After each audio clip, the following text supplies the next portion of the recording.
Okay ready.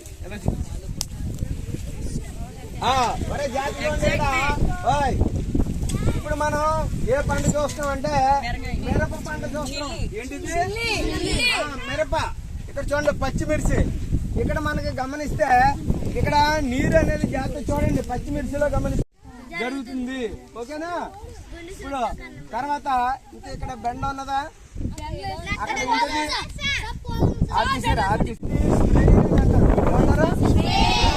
Sprayer అంటే spraying చేసేది, జల్లేది అని అర్థం. అంటే ద్రవ పదార్థాలనే మనం ద్రవ పదార్థ రూపంలో ఉన్నటువంటి పెస్టిసైడ్స్ ని వాటర్ కలిపి అందులో వేసి పిచికారీ చేస్తారు. ఇక్కడ చూడండి, ఇక్కడ మనము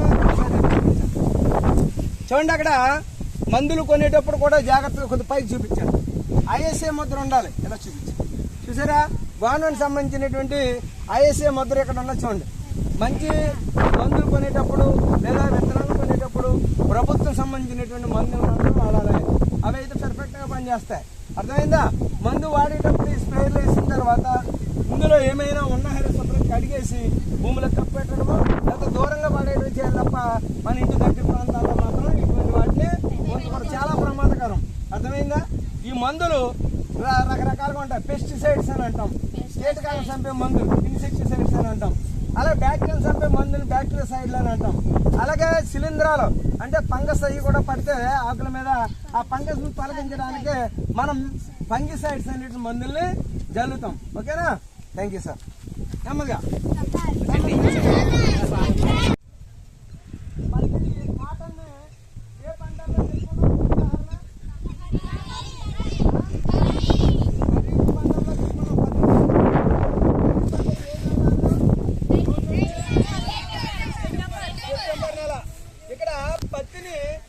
పత్తి యొక్క సైంటిఫిక్ నేమ్ గాసిపియం హెర్బేషియం. ఏంటి? గాసిపియం హెర్బేషియం. పత్తి అనేది గమనిస్తే ఎక్కువగా నల్ల రేగడి నేలలో ఎక్కువ పండిస్తారు. ఈ పత్తిలో గమనిస్తే పువ్వులు చూడండి, 2 రకాలు కనబడుతున్నాయి. గులాబీ కలర్ లో కనబడుతుంది, వైట్ కలర్ లో కనబడుతుంది. అంటే ఆ 2 కలర్లు ఇచ్చేటువంటి పదార్థాలు అందులో ఉంటాయి. అంటే క్లోరోప్లాస్టిక్స్ అనేవి ఆకుపచ్చ రంగులు ఇస్తే ఆకులకు వాటికి, తర్వాత వైట్ కలర్ ఇచ్చేది యూకోప్లాస్టిక్, అలాగే ఎరుపు రంగు గులాబీ రంగు ఇచ్చేవి క్రోమోప్లాస్టిక్స్ అన్నాం. పువ్వుల్లో పత్తి నుంచి ఏం తయారు చేస్తారు? పత్తి నుంచి ఏమొస్తారు మనకి? కాటన్ వస్తారు. కాటన్ ఏం తయారు చేస్తారు? వాటిని తయారు చేసి జూటు కాటన్ దుస్తులు అని అంటాం. అలాగే ఈ కాటన్ దుస్తుల యొక్క ఉపయోగం ఏంటి? మనకి ఈ బట్టల్ని దీంతో తయారు చేసే బట్టలు ఎప్పుడు వేసుకుంటాం? సమ్మర్ సీజన్ లో వేసుకుంటాం. ఇవి ఏం చేస్తాయంటే చెమటని వల్ల మనకి పూర్వకాలం నుంచి పత్తి నుంచి వాడినటువంటి దారాలతో తయారు చేసిన బట్టలను మనం వాడేవాళ్ళం. అర్థమైందా? ప్రస్తుతం జనాభా పెరిగిపోతా ఉంది. పెరుగుబడాలకు కావాల్సిన బట్టలు అందించాలంటే ఇది ఒకటి సరిపోదు. అందుకోసం కృత్రిమంగా తయారు చేసే బట్టలు కూడా వాడతాం అనేది జరుగుతూ ఉంది ఇప్పుడు. అలాగే ఇక్కడ చూడండి, ఇది పత్తి కాయ. ఏంటిది? పత్తి కాయ అనేటువంటిది దీన్ని గుళిక. ఇది బాగా ఆరిన తర్వాత గుళిక తయారయ్యి ఇలా పగులుతుంది అన్నమాట. దాని నుంచి పత్తి బయటికి విడుదలవడం అనేది జరుగుతూ ఉంటది. పత్తితో నూలును తయారు చేస్తారు. ఆ పత్తి నూలును ఉపయోగించి బట్టలు నేయడం అనేది చేస్తూ ఉంటాం. మనకి పాఠశాలలో ఇచ్చినటువంటి మీకు ఇచ్చినటువంటి యూనిఫామ్ అంతా కూడా ఈ కాటన్ తో తయారు చేసినటువంటి యూనిఫామ్ మాత్రమే. అర్థమైందా? అందుకే మీరు వేసవికాలంలో వేసుకున్న యూనిఫామ్ చల్లగా ఉంటది. అర్థమైందా? ఓకే, ఆఫ్ చేసి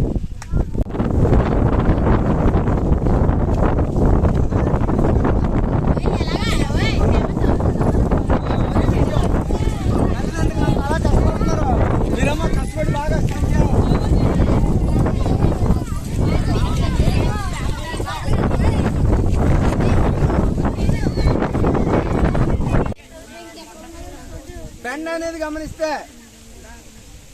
కూరగాయల్లో మనం వాడతాం. బెండ కూడా ద్విదళ బీజానికి చెందినటువంటిది. దీనిలో వేరు వ్యవస్థను గమనిస్తే మనకి ఏ రూట్ ఉంటుందంటే ట్యాప్ రూట్ ఉంటుంది. అలాగే ఈనెల వేపనం జాలాకారి ఈను లేపనం అనేది కనిపిస్తుంది. ఇక్కడ ఈనులు అన్ని వైపులకి వ్యాపించి ఉంటాయి. అలాగే మనకి ఈ పంటను కూడా మన ఏరియాలోనే ఎక్కువగా పండించడం అనేది చేస్తూ ఉంటారు. బెండని ఎక్కువగా ఆహారంలో తీసుకోవడం వల్ల బెండలు ఎక్కువగా ఫైబర్స్ అనేవి ఎక్కువ ఉంటాయి. డైటరీ ఫైబర్స్ ఎక్కువ ఉండడం వల్ల తీసుకునే ఆహారం సులభంగా జీర్ణం అవుతుంది. మనకి ఏ విధమైనటువంటి బద్ధకం అనేది మలబద్ధకం అనేటువంటిది ఉండదు, ఆరోగ్యంగా ఉంటాం. అందువలన బెండని కనీసం వారానికి 2 సార్లు 3 సార్లు అన్న కంపల్సరీగా మనం తినాలి. అర్థమైందా? ఈ బెండను కూడా పండించేటప్పుడు భూమిని దిద్దజాలను చేతితో వేయాలి. ఇలా చిన్న గుంట పెట్టి చేతితో వేయడం, తర్వాత వాటర్ పోయడం, ఆ తర్వాత మొలక రావడం, ఆ తర్వాత నుంచి దాన్ని పెంచుకుంటూ వెళ్ళడం అనేది చేయాలి. దీనిలో పుష్పాన్ని చూడండి, గమనించండి. ద్విదళ బీజ పుష్పం ఇది. ఈ పుష్పంలో మనకి జాగ్రత్తగా అబ్జర్వ్ చేయండి. చూడండి, ఇవి ఆకుపచ్చగా ఉన్నవి రక్షక పత్రాలు, ఇవి ఆకర్షణ పత్రాలు, అలాగే కేసరాలు. చూడండి ఇక్కడ అన్ని కనబడుతున్నాయి ఇందులో. అందువల్ల ఈ పుష్పంలో మనకి చూడండి పురుష స్త్రీ పుష్పాలు రెండు కూడా కలిసి ఉన్నాయి. దీన్ని ద్విలింగ పుష్పం అని అంటాం. ఏమంటాం? ద్విలింగ పుష్పం. మరి కాయ ఎలా ఏర్పడుతుంది జాగ్రత్త చూడండి. ఈ పుష్పంలో ఉన్నటువంటి పాలిగ్రెయిన్స్ ఈ పుష్పంలో పడతాయి, లేదా ఈ పక్కన ఉన్న పుష్పంలో పడతాయి, లేదా దీని కొమ్మ కింద ఉన్న పుష్పంలో పడతాయి. ఇలా పడి అప్పుడు ఫెర్టిలైజేషన్ అనేది జరుగుతుంది. పుష్పాన్ని చేరడాన్ని పాలినేషన్ అని అంటాం, పరాగ సంపర్కం. ఈ పాలినేషన్ ఇదే పుష్పంలో జరుగుతుందని ఆత్మపరాగ సంపర్కం, సెల్ఫ్ పాలినేషన్ అంటాం. అలా కాకుండా వేరే పుష్పం మీద జరుగుతుందని పరపరాగ సంపర్కం అంటాం. ఇందులో పరపరాగ సంపర్కం ద్వారానే మనకి కాయలు ఏర్పడడం అనేది జరుగుతుంది. అర్థమైందా? ఓకే, ఆఫీసులో